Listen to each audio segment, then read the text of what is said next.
Et bonsoir et merci beaucoup d'être venus si nombreux pour le lancement de cette chaîne Twitch. Parce que si j'en crois ce que j'ai sous les yeux, vous êtes à peu près 80. Dans Sciences et Technologies en français, c'est un peu l'équivalent de Woodstock, je pense. Par contre, vous êtes 80, mais vous êtes très très sages parce que je vois que le chat bouge pas beaucoup, donc n'hésitez pas. Si vous avez des choses à dire, je vois quelques têtes connues, je vous fais confiance pour troller un peu. Je vois des gens, voilà, je vois Cherelis, je vois Gnuk, H. Garnant aussi, bon voilà, je vous fais confiance pour troller un peu, pas de problème. Donc ce soir, oui si, on va dire ce soir, de toute façon on est foutu. On est devant une très belle audience, et moi j'ai la chance, le privilège et l'honneur d'être accompagné par trois collègues de qualité, dont un guest tout à fait incroyable, que je vais vous laisser vous présenter très rapidement, que tout le monde vous connaisse. Alors, bon, je mets vos têtes. J'imagine que la personne du bas, vous la connaissez déjà, mais bon, je te laisse te présenter en quelques secondes, Antonio. Alors, moi, je suis la personne du haut sur mon écran. Je suis en haut. Ouais, c'est sur le mien, du coup, c'est pas péjoratif, je suis désolé. Alors, bonsoir, puisqu'il faut dire bonsoir. Je m'appelle Antonio, je suis développeur depuis un petit bout de temps. Un ancien gamer, mais là, je vous parle d'un temps où on chargeait des games sur des disquettes et on jouait avec des joysticks. Donc, pas spécialement gamer en fait.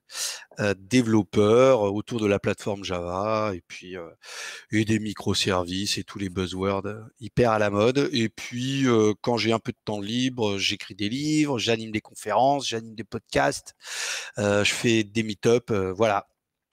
That's all. Alors, donc, on a du Antonio play those games. Ok, du coup, Greg. C'était même avant. C'était avant d'autres, mon ami. Oh la vache. Du coup, Commodore 64 forever. Il n'y avait pas Twitch, quoi. Non.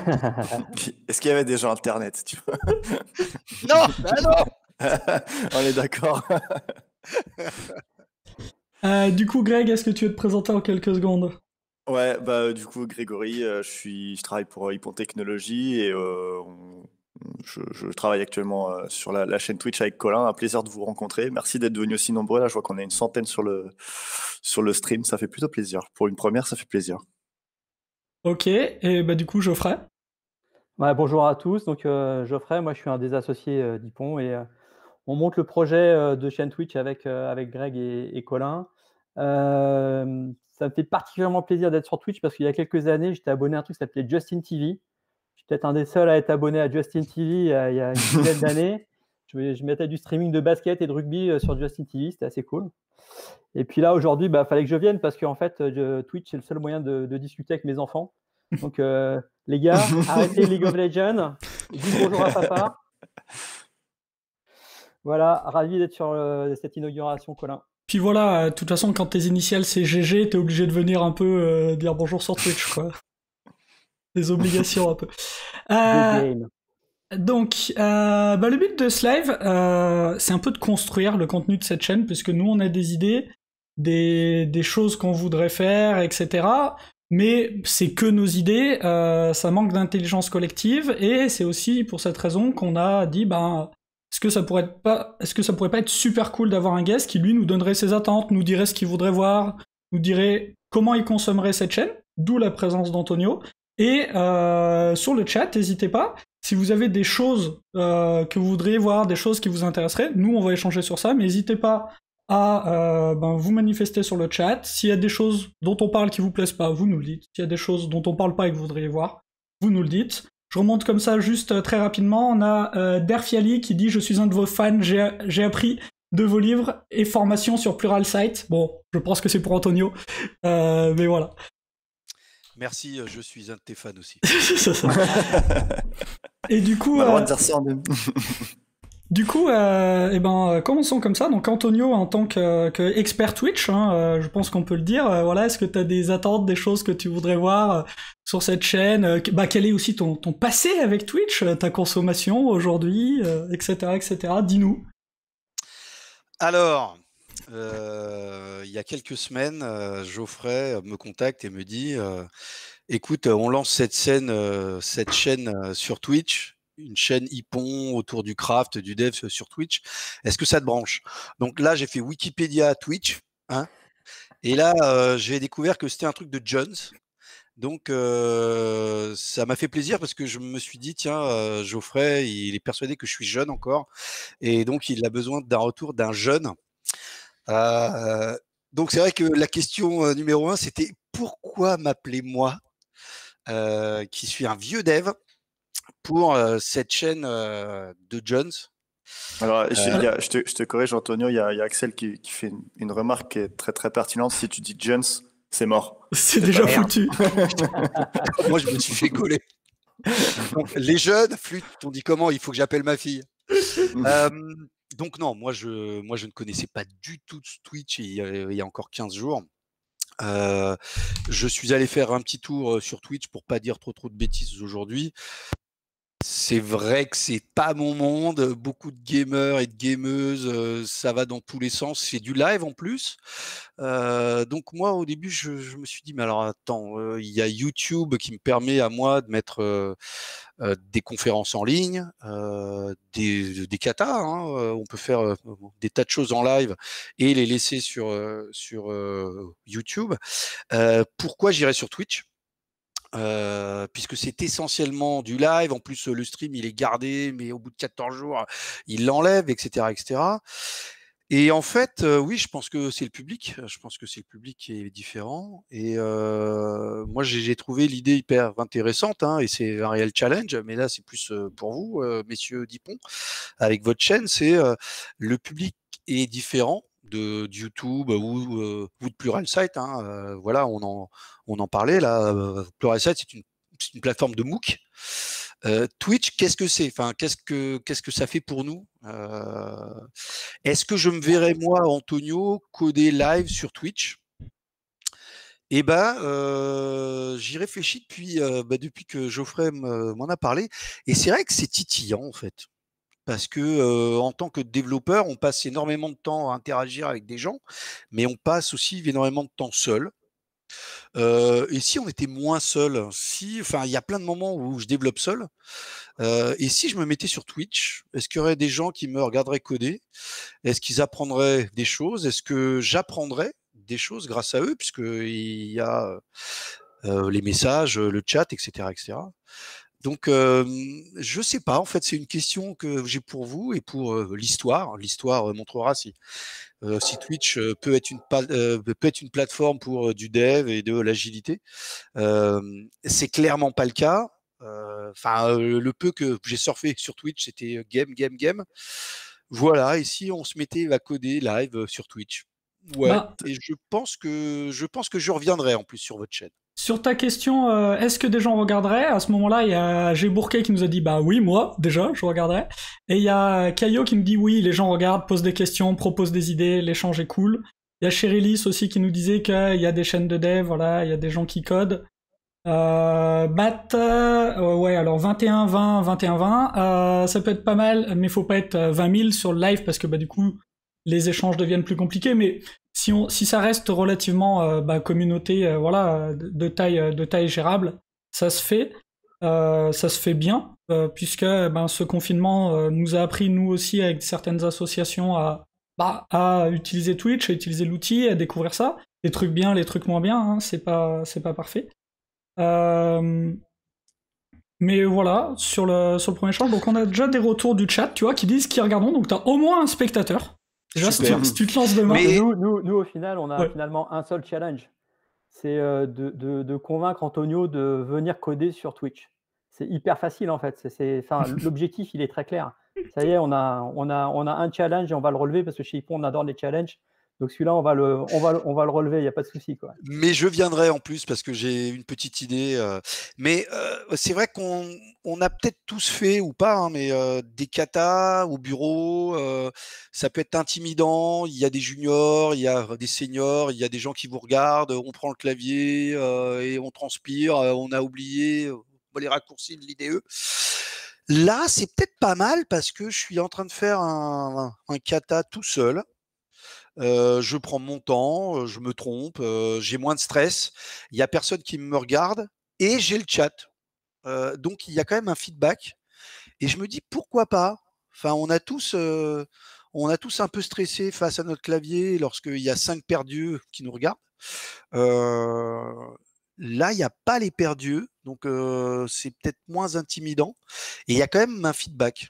Donc Tu non, mais blague à part, je reviendrai. as une autre T'as ça. intimidation qui est parler tout seul devant son écran. C'est un exercice qui est un peu difficile. Alors quand on est plusieurs, là, comme ça, à une conf, ça se fait très très bien. Et en fait, nous, la genèse de ces lives, c'est depuis 2 ans, on fait des lives, mais en interne.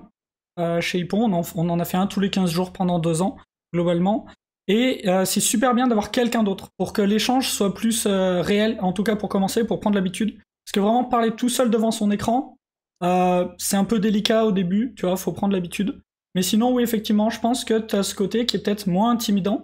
T'as le côté où c'est plus facile de partager, là, tu vois, on est entre midi et 2, c'est une heure qui est pas forcément évidente, et on a 110 personnes qui sont en train de regarder. Donc, c'est sympa, tu vois, en termes d'investissement, quand t'as l'habitude, tu lances ton OBS, tu fais stream et t'es live, quoi. T'as pas à booker une salle. Oui, pardon, Greg. Et même si t'es pas forcément en présentiel ou là comme là on est en train de faire, la première fois que moi j'ai fait l'exercice de streamer sur Twitch, et c'est après du coup qu'on s'est rejoint avec Colin sur ce truc-là et qu'on a poussé auprès de Geoffrey justement pour en faire quelque chose d'un peu plus structuré entre guillemets. C'était avec des collègues lillois en plein Covid qui étaient en intercontrat, qui n'avaient pas forcément de connexion directe sur les différents sujets qu'on pouvait avoir, etc.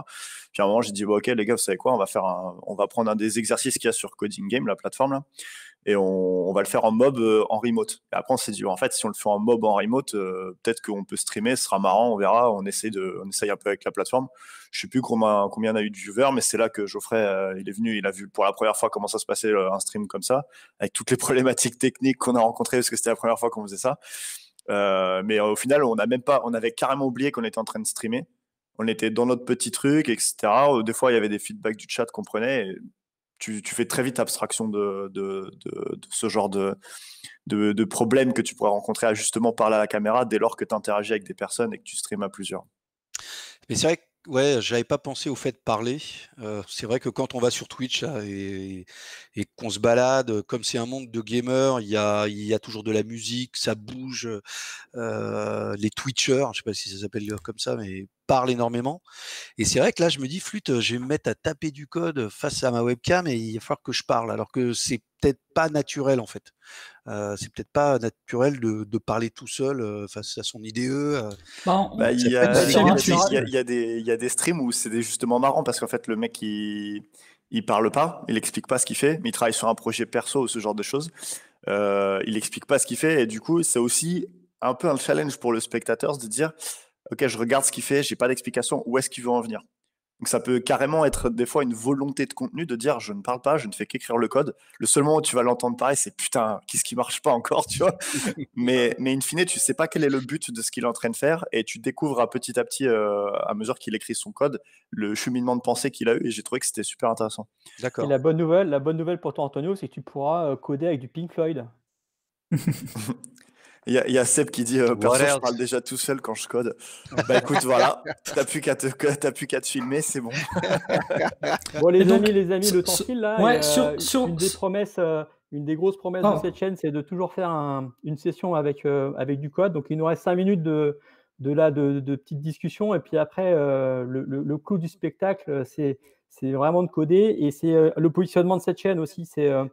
Donc c'est vraiment une chaîne qui est dédiée code et craft. Donc, bonne pratique de dev.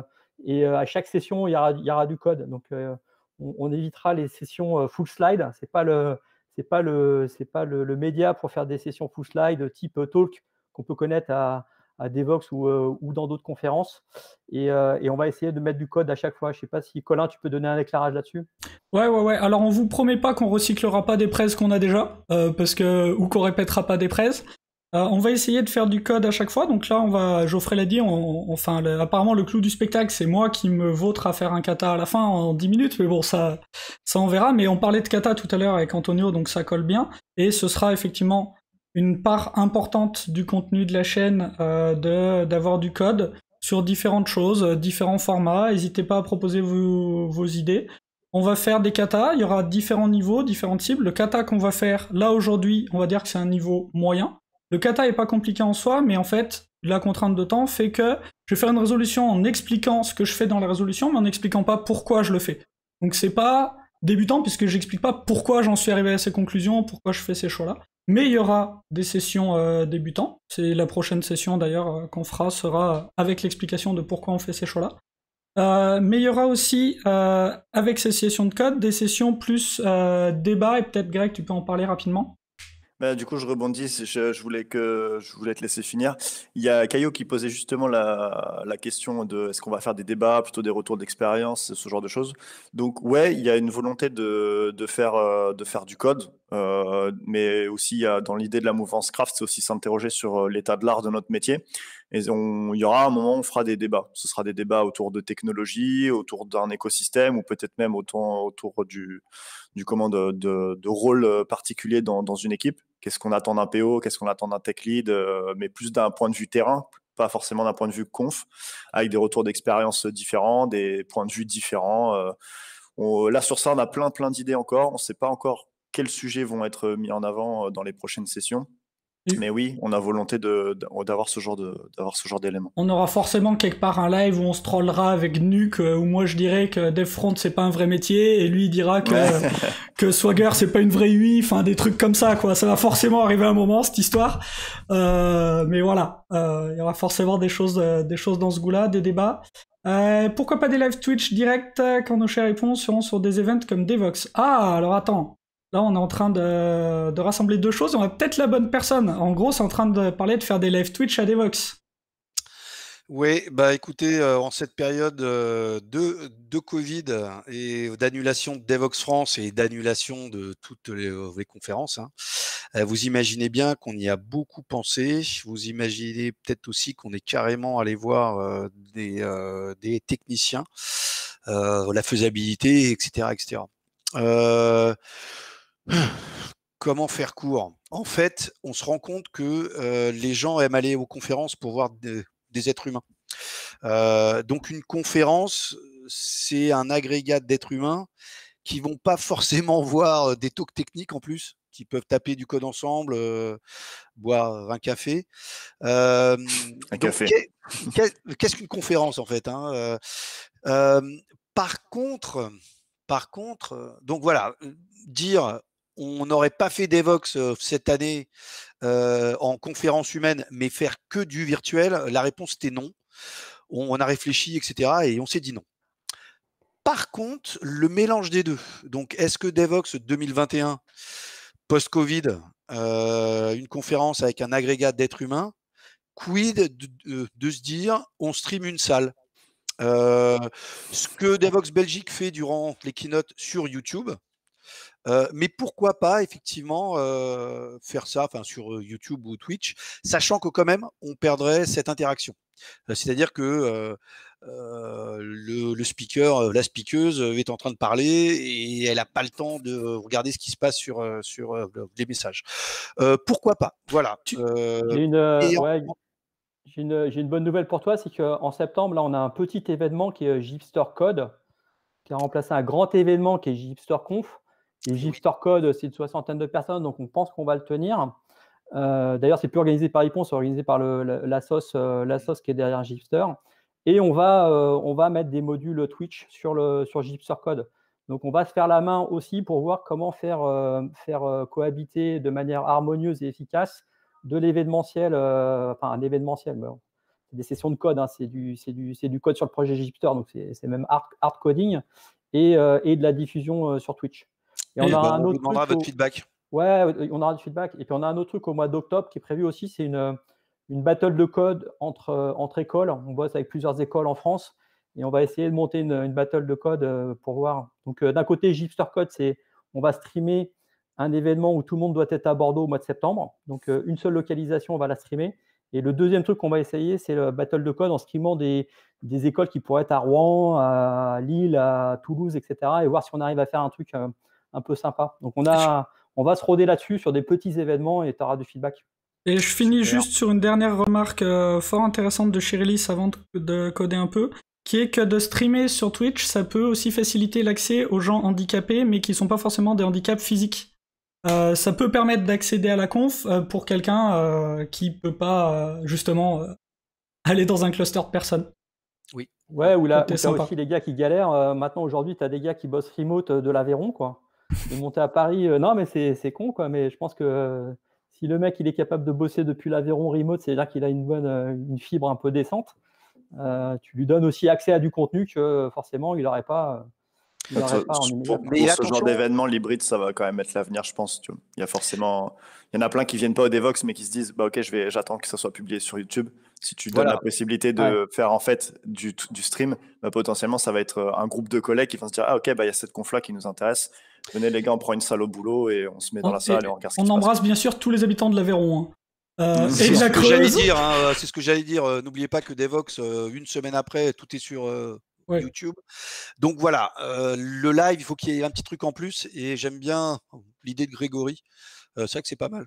On se met tous ensemble et puis on regarde une conf. Ouais.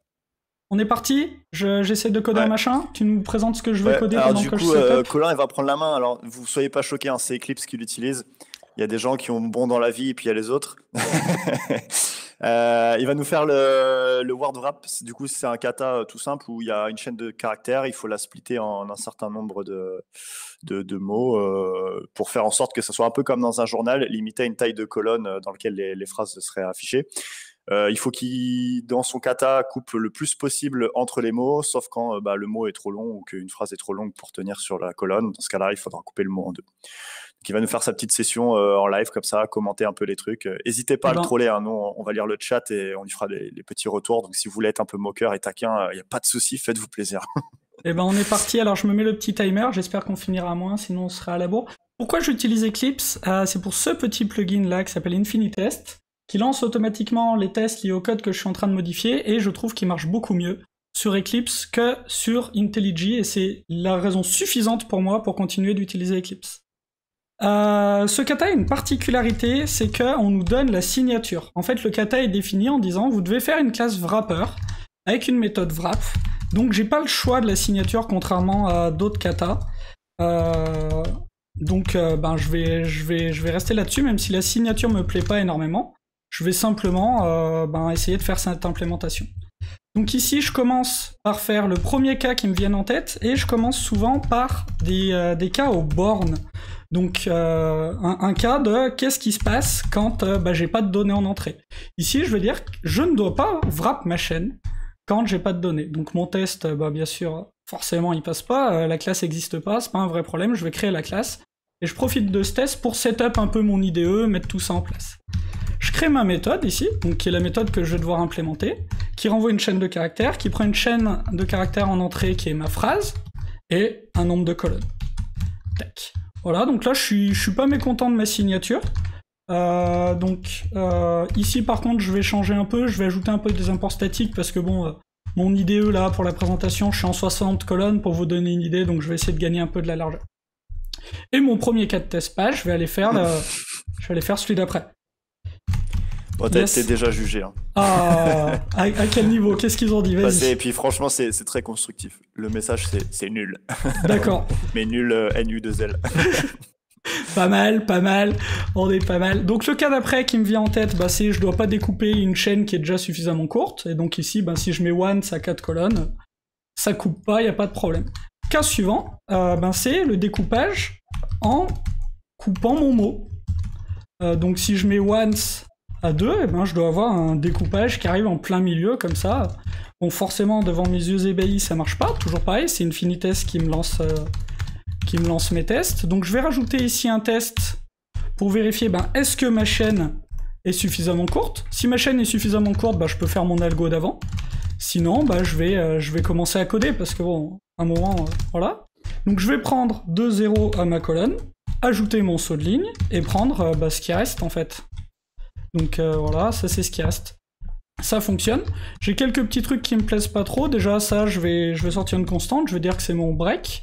Puis ici, là, je me dis ça, c'est ma partie gauche. Ça, c'est ma partie droite. Comme ça me permet de me faire une petite méthode que je vais appeler join gauche et droite. Je trouve ça un peu meilleur en termes de sémantique. Et puis là, ça, je vais dire, pareil pour de la sémantique, est-ce que ma chaîne est suffisamment courte? Mon code me va. Par contre, ici, je trouve ça pas très lisible, mon histoire de backslash n au milieu. Donc je vais me faire une petite méthode utilitaire qui va me join différents morceaux, quoi, différentes chaînes, pour avoir quelque chose d'un peu plus lisible. Donc là, je vais pas... Enfin, vous allez voir, c'est une implémentation qu'elle est pas bien compliquée. Vous me dites si ça troll. Hein. Non, ça va, ils sont gentils? Ils disent rien. Ouais, du coup, j'ai une question pour toi, Colin. Regarde pas le chat. Je l'ai pas. Il y a Arnonymous qui a balancé une petite anecdote. J'aime beaucoup. Est-ce que tu sais pourquoi ça s'appelle Eclipse? Pas du tout. Alors, il explique que Eclipse, ça s'appelle comme ça parce qu'avant Oracle, Java était supporté par Sun Microsystem. Oh, pas mal. Alors, moi, je connaissais pas Twitch. Mais ça, je connais ça depuis 20 ans. Et c'est là, vous voyez, qu'il y a une symbiose entre les juniors et les seniors. Vous voyez. Alors, je reprends juste un peu. Hop, mon test d'après, je découpe plusieurs fois. Et donc, ce que je vais faire, c'est que ma partie write, je vais la rewrap. Et en fait, pour wrap, il me faut un nombre de colonnes. Donc bon, là, je commence à trimballer mon nombre de colonnes de partout. Pour l'instant, je vais faire ça, je vais le faire marcher. Je vous ai coupé, pardon. Hop, et là, ça marche. Par contre, ça me plaît pas du tout, ce design où j'ai le nombre de colonnes de partout. Donc qu'est-ce qu'on fait quand on trimballe un attribut de partout et qu'on voudrait pas? On fait une classe. Et donc là, la classe que je vais faire, je vais simplement me faire une classe wrapper, dans lequel je vais stocker mon attribut colonne, jusque-là rien d'incroyable, et je vais me faire une petite méthode wrap là-dedans, private. Donc je vais wrap ma sentence, et en fait l'algorithme de wrap, je vais prendre ça, je vais le coller là-dedans, et ce qui fait que lui, il va return un nouveau wrapper, de colonne et il va wrap ma sentence. Donc j'ai rien cassé, mais j'ai rien gagné non plus. Et en fait, je peux facilement gagner ici en changeant ma signature, puisque je peux supprimer ma colonne et dire que ça en fait c'est pas statique, et je peux faire exactement la même chose ici. De cette manière, j'ai un peu gagné en lisibilité, j'ai gagné en... voilà, c'est un peu plus élégant, je trimballe plus colonnes de partout, j'ai quelque chose de pas mal. Et donc on va faire le cas de test d'après, qui est un peu tricky. Should wrap after word. Alors le nom est pas génial. Je réfléchis si j'ai une meilleure idée. En gros, c'est un cas qui ne marche pas sur l'implémentation de référence qui est décrite sur le site d'Uncle Bob, puisqu'en fait, si je wrap once upon a time à 10, donc ça arrive juste après upon, et donc là, normalement, je m'attends à avoir once upon et a time. Et en fait, avec l'implémentation de Uncle Bob, je vais avoir once upon a time. Ok. Donc là, on va faire cette implème là, je pense sans trop de problème. Antonio était à l'école primaire avec Uncle Bob, donc il pourra lui demander. Comme ça, il saura si c'était volontaire ou pas. C'est possible. Après, c'est peut-être une incompréhension de l'aspect de ma part, mais moi, je l'implémente comme ça. Et donc là, j'ai mon implémentation qui fonctionne. Et donc, je vais faire ensuite mon should wrap between words, donc qui est le cas de test qui me manque. Et donc, cette fois, je vais vouloir wrap. T'as Koronoski qui te demande sur les cas à la marge, peut-être qu'il faut tester le cas où le nombre de colonnes est inférieur ou égal à 0. Alors, sur les katas, en fait, ce qu'on fait habituellement, c'est que on ne traite pas les cas qu'on traiterait en vrai. Sur le vrai code qu'on fait, mais sur les katas, comme c'est du code, on va dire pour apprendre, on n'a pas expliqué quel était le but d'un kata, c'est normal, c'est pas on le fera au prochain live. Sur les katas, on traite pas ces cas parce que on est là pour apprendre des méthodos, des approches, donc on s'autorise à pas le faire. Oui, en vrai, le inférieur à 0, il faut que je le traite sur du vrai code. Là, je m'autorise à pas le faire pour que ce soit un peu plus fluide. Et donc j'ai mon dernier cas de test qui marche pas. Donc ici je vais dire que si dans ma partie gauche j'ai un espace, dans ce cas-là je veux join. Du coup, le chat t'a expliqué pourquoi le cas de Uncle Bob et le tien était différent. Upon ça prend que un P. Ouais, non, mais c'est pas ça là. Ok, c'est pas ça là. Mais c'est une très bonne remarque. Très bonne remarque. Ouais, alors du coup, si t'as qu'un seul P, ton 10, il vient après l'espace. Non, mais en fait, ça marche pas sur Uncle Bob. Il prend pas ça comme phrase. Ça marche pas si tu coupes pile après un mot. D'accord. C'est ça que je voulais dire. Tac. Alors, et là ça marche pas, donc je suis triste et malheureux, donc on va essayer d'aller voir pourquoi. On va essayer d'aller voir si c'est mon cas de test. Bah oui. Il te reste 0 minutes pour tester. Non, il me reste... Voilà, c'est la deadline, tu dois livrer en prod. Bah c'est terminé. Ça fonctionne. Bah ça fonctionne, là c'est vert. Je peux m'arrêter là. C'est vert, bon bah c'est bon, tu peux. Moi j'aurais bien fait un test avec anticonstitutionnellement. Mais là, je pense que mon premier contrat est rempli. Je vous arrête le partage, je remets nos têtes. Mais je sais pas si vous êtes convaincus, mais on a couvert les différents cas du kata. C'est perfectible, mais comme tu as fait la remarque, Greg, bah, ça dépend du temps qu'on a à disposition. Là, mon temps est écoulé. On a fait le kata, on l'a fait vite. On a fait un kata qui est pas si simple, qui a peut-être l'air très simple, mais qui est pas si simple. Et notre prochain live, qui est le 15 de 19h à 20h30, avec Cherelis, on va faire un autre kata qui s'appelle Roman Numerals, mais cette fois, on va prendre le temps d'expliquer pourquoi on fait ces différents choix, pourquoi les tests ils s'appellent Schuld, pourquoi on fait le test avant, pourquoi on fait ces choix de design, pourquoi on travaille comme ça. C'est un live tout à fait différent, et c'est le 15. Donc on vous donne rendez-vous à ce moment-là. Sur le chat, on sera super intéressé par avoir vos feedbacks, parce que là, on en propose le midi sur des formats courts, des formats un peu plus longs le soir. Là, tu as annoncé un kata de 1h30. Ce serait bien d'avoir vos feedbacks sur justement quel est le bon format qui colle bien à votre rythme de travail. Hein. Donc, on sait que chez nous, chez Hippon, les devs ont un timing bien serré de la semaine, donc il faut trouver les créneaux qui sont adéquats. Donc, si vous avez du feedback là-dessus, on est vraiment preneur. Voilà, et puis on est un tout petit peu off-time, désolé, on a un tout petit peu trop parlé au début. On va quand même prendre 30 secondes de plus pour faire un rôti dans le chat, s'il vous plaît, une note entre 1 et 5. 1, vous avez vraiment perdu votre temps, vous demandez ce que vous faites là. C'est très bizarre sur Twitch, hein, couper Twitch. Et 5, vous avez vraiment passé 30 minutes très cool, c'était bien sympa, vous avez bien kiffé, et je vous laisse voter sur le chat. Donc, alors sachez aussi que du coup les autres streams, bon là on a Hubert il a mis 6. on n'a pas forcément communiqué la date, mais si vous voulez être au courant dès lors qu'on part en live sur le stream Twitch d'Hippon, il suffit de follow la chaîne et du coup vous serez automatiquement notifié par mail ou sur l'application si vous avez l'application Twitch d'un live qui démarre. Donc, si on ne sait pas trop encore comment on communiquera les dates ou ce genre de choses, mais si vous voulez être certain de ne pas louper la prochaine session, un petit clic sur follow et c'est parti. Voilà, et après vous gérez vos notifs, vous avez l'habitude. Un straw pool, oui, c'est une très bonne idée. C'est un très bon truc qu'il faudra qu'on fasse pour la prochaine fois. Twitter pour le pseudo planning, Cherelis, on y a pensé, mais comme toi-même tu sais, la prochaine session on l'a calée ce matin puisque tu l'as fait avec moi. Voilà, on va essayer de faire ça. Ça sera en effet Twitter, le média qui va le plus relayer les infos et le planning. Et ce qui tombe bien, c'est que la chaîne, elle s'appelle twitch.tv Hippontech et que notre Twitter, c'est @Hippontech. Donc, c'est assez mnémotechnique, ça devrait aller, quoi. Quelle chance. Waouh. Ou alors, on a fait exprès. Allez, on vous souhaite une bonne journée, une bonne après-midi, codez bien, et puis nous, on se retrouve la semaine prochaine et les semaines d'après. Grand plaisir. À plus. Et merci Antonio, salut. merci le ciao tout le monde. Merci beaucoup. Salut. Bye.